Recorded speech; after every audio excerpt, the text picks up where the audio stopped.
Hello, my name is Tricia Dearborn. I was delighted to be asked to read at the March Reading the River event, which has had to be postponed. So, this is a small virtual reading for the meantime. I'm going to be reading some poems from my latest collection, Autobiochemistry, which came out last year, and one from The Ringing World, my collection before that.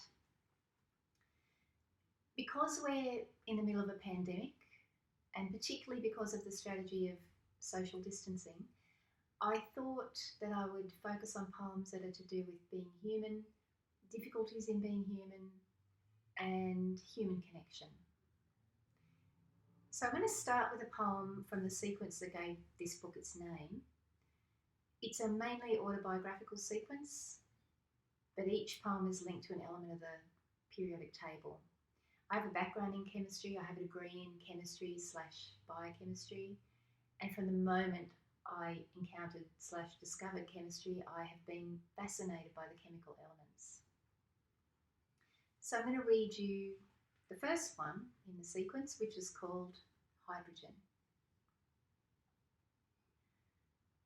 Most of Earth's hydrogen is not free in the atmosphere, diatomic, but tethered to oxygen in water, the human body's solvent.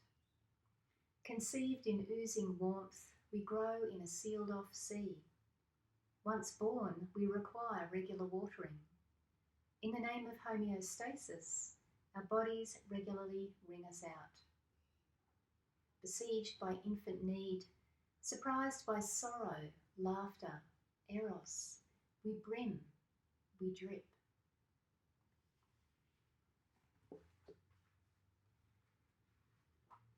This poem is about one strategy for making life less stressful, not one I particularly recommend. It's called Prescription.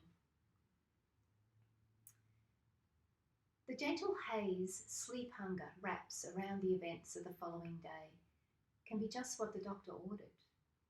A doctor, that is, who knows that the world can appear as a maze of knives, that fatigue blunts as well as anything you can get at the chemist, and is cheap and readily available.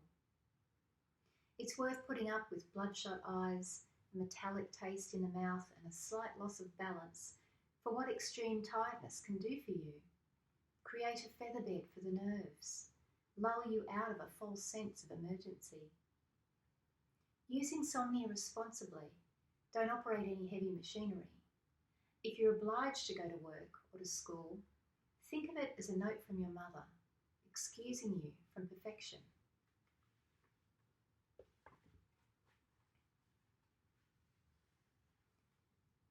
And this one's called Scar Massage. A tiny section of my body was excised, sent off for biopsy. A day or two later, somebody jokingly asked how I thought my mole was going. I found I could not bear to think of that small piece of me, floating in clear fluid in a plastic bottle in a pathologist's office, irretrievable, irrevocably exiled. I was left with a cavity that has sealed itself over with the help of 2 continuous sutures. Now that the stitches are out and a week has gone by, I massage the scar for 5 minutes, twice a day, using, as advised, 2 fingers and as much pressure as I can tolerate, to prevent the join hardening. I am astounded by the depth of its colour. Other parts of me have been lost, other scars left to harden. These are not so visible. I've stopped ignoring them nonetheless, have stopped trying to disguise them with complaisance, competence, facts at the ready. I return to them, feel for their shapes under the surface, attest their presence with as much pressure as I can tolerate. I speak to them, tell them that they are no longer alone.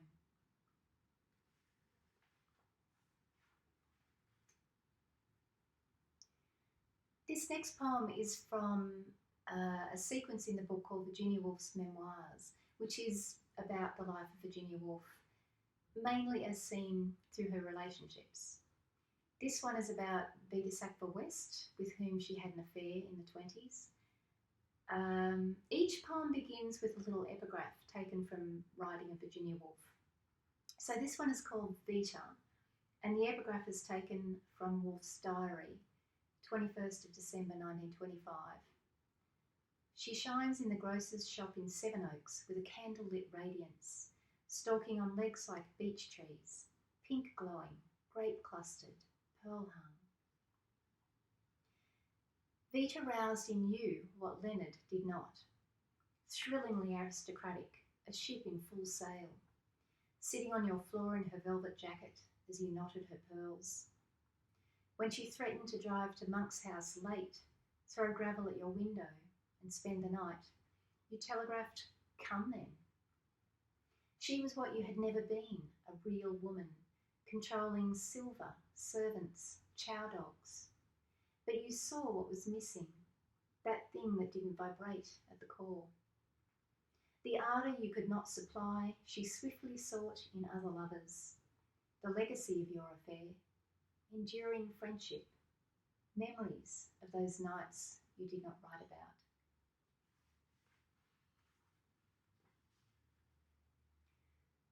And this is the last poem I'll read, which is one of the Human Connection poems. Again, it's from the autobiochemistry sequence, and this one is called Sodium.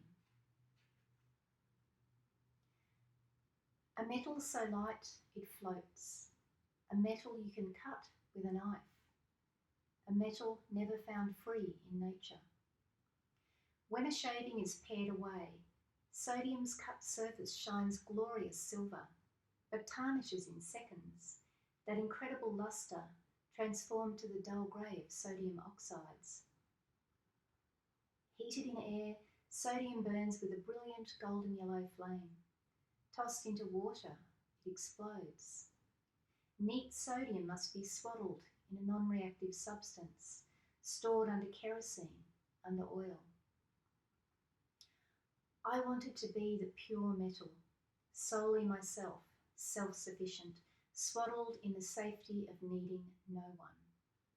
Now I know we're never pure, beginning as we do as admixture, a dollop of the genetically new, from the outset chemically intermingled. Then we separate, but never completely. Even when we feel entirely alone, our mirror neurons prove us liars, firing when we see the other damaged or delighted, as if it were our hand poked with a blunt needle or stroked by another's hand. I grew up in a house of liars, a house full of people pretending to be separate. But humans are never found free in nature.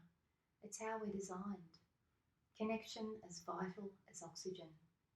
Intermingled, impure, we shine.